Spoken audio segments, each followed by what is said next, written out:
The favorite meal to cook in dispersal, I'd probably say a brown stew chicken, rice and peas with some coleslaw and some carrot juice and some nice fresh fluffy cake.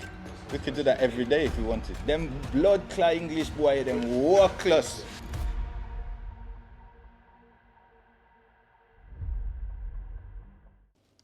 A lot of the guys that were kind of the dominant characters in the kitchen were the yardmen. So it wasn't just directly yardman and yardies, yeah?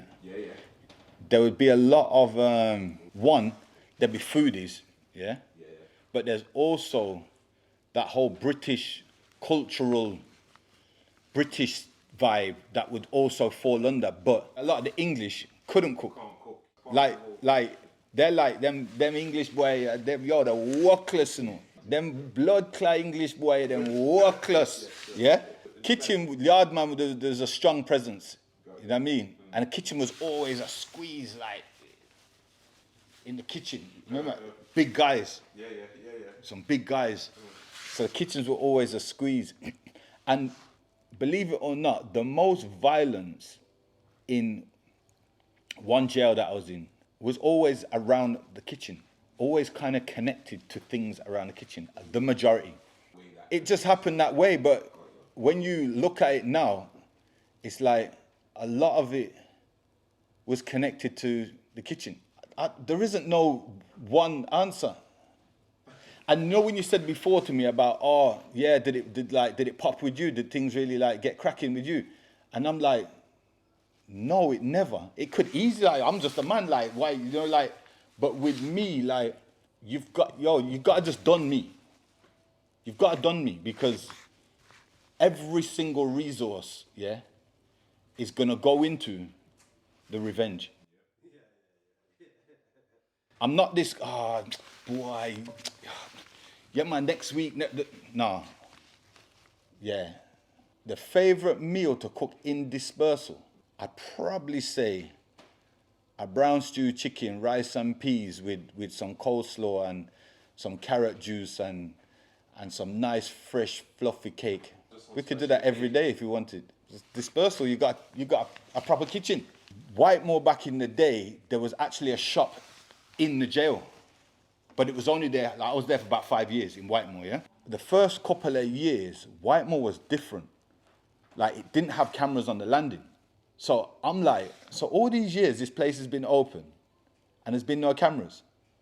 And in the time that we was there, or the time that I was there for the 5 years, cameras had come on the landing. Almost every third cell, they've now put a camera. So literally, whatever you do is caught on camera. You just got to, and just be like, yeah, I did it, yeah, cool, yeah, yeah. So that was a dynamic that had changed. But like I said to you before, yeah, things could easily have popped off with me, but I don't know. I think it's how you carry yourself, and it's got a lot to do with what people believe. Some just, you know, it's on site, yeah, on site situations. But for some, it's raw. When my man comes around to react, it's going to be longer. It's going to be longer. It's going to be long, because I'm literally like, I'm not interested. Because if I can't, like, then it's that mindset. You get what I mean? And I'm talking like making a statement. In jail, a lot of people know a lot about others, and then there's a set of people that just don't care. So that's why I'd say it's on site. But everyone kind of knows, and because I was a high risk category A prisoner, which in the whole country there's probably only about in between 30 and 50 in the whole country. So that in itself would say that, okay, there's something different. It's something different. Let's put it in the nicest way. It's something different. So there's a set of people that don't care, and it's on site, but there's a set of people that say, raw, Yeah, this could get long. I like my family that visit me. I like my kids outside. And I still like that my mum lives in that area. So, nah, it's long. Yeah, of course. I'm a foodie. Everything. How you get the items are through Canteen. You get a Canteen sheet and it comes through your door, like, for example, every Tuesday night. You hear a piece of paper, yeah? Some man have been waiting for this Canteen sheet, and yeah? Like, Canteen sheets come because some man live week to week. Hand them out, yeah? Canteen sheet comes, you get it, and the longer you've been in jail, you kind of just know exactly where everything is on this sheet. Now, in normal local prisons, the Canteen sheet's probably got about 2 or 3 sheets stapled. But in the dispersal, it's long-term living prisons, it's probably 2 or 3 more sheets. So there's more items. So anyway, the first thing usually for most people, they go and tick credit to call the family. Because remember, it's electronic, so that will go, and whoever's reading off that sheet will add that to your phone credit system, yeah? So that's that. Then other people go, tobacco. Some man can't live without it. That's their thing, tobacco. So food now, back in the day, there was no seasoning.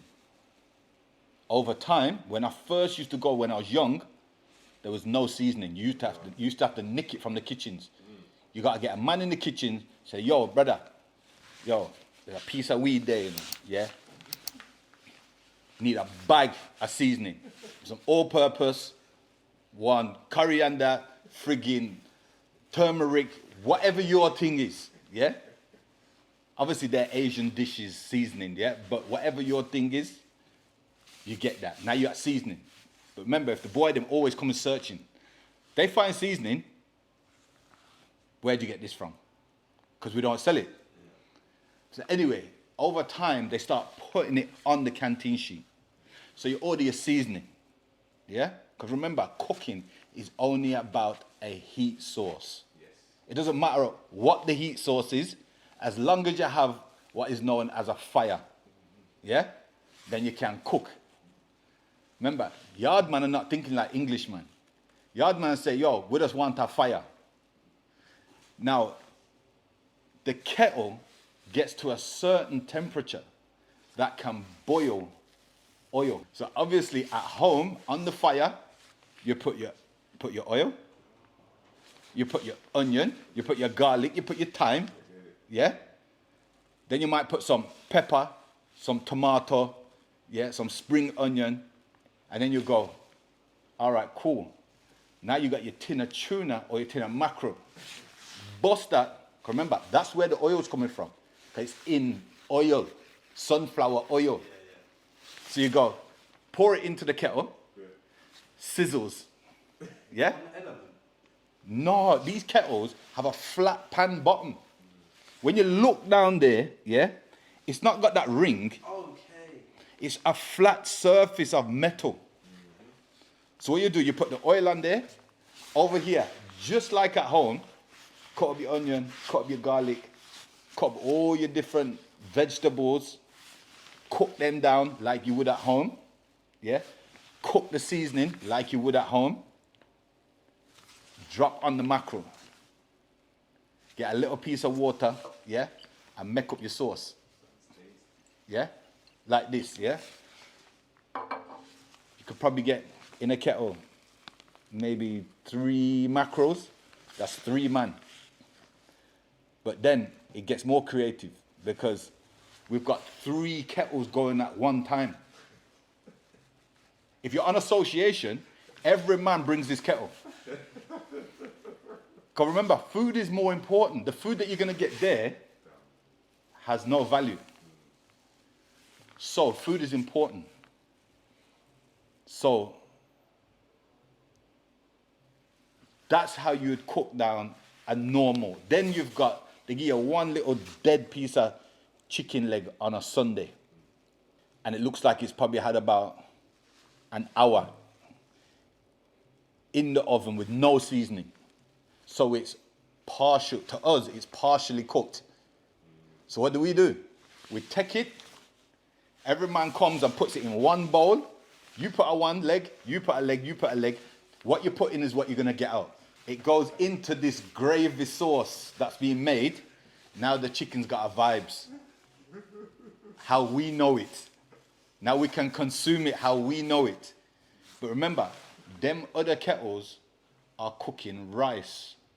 Or remember, they sell tin kidney beans. So now we've got the beans to make rice and peas. What do? We put that in the kettle. We season it up to how we know it. We drop our rice on the top. Fluff it up.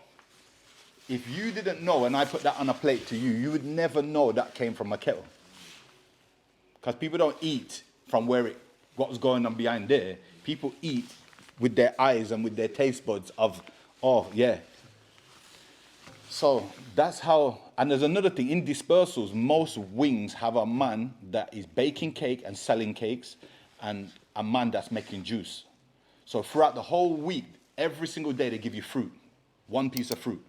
That fruit builds up over 2 weeks. And you give it to one man, and he stays in his cell, yeah, he makes a grater. You get a Quality Street tin, and you get a nail, and you hammer it down with something, anything, you know? You hammer down the nail into the Quality Street tin, yeah? And now when you turn that Quality Street tin upside down, it's got all jagged edges. Now it can grater, yeah? So what happens? You grater down all of these juices, it comes to like a pulp, yeah? And then you put it through a brand new t-shirt, and that's like a Muslim, yeah? You know, the strainer. Yeah. You put it through the t-shirt and you do this. Squeeze it out. Now in there is ginger, carrot, lemon, orange, pineapple. What other fruits do they give you? Beetroot, yeah? Depending on what your flavor is. Eating good, but that's the only thing we are really doing. We're improvising. We're making the best out of the shitty situation. Would man rather be on road broke, knowing that you got a woman or you're chatting to, you know? Then obviously, yeah, but we're just improvising. You're just making of what the resources, what's in front of you. Exercise is once a day, for usually about 45 minutes to an hour. I wasn't massive on exercise. Some man, they cannot, like, it affects them not to go out on that 1 hour exercise. With me, I could go days without going out there. Literally, I'm just like, I'm always doing something on the wing. I'm playing chess, I'm cooking. I'm on the rowing machine, I'm always doing something.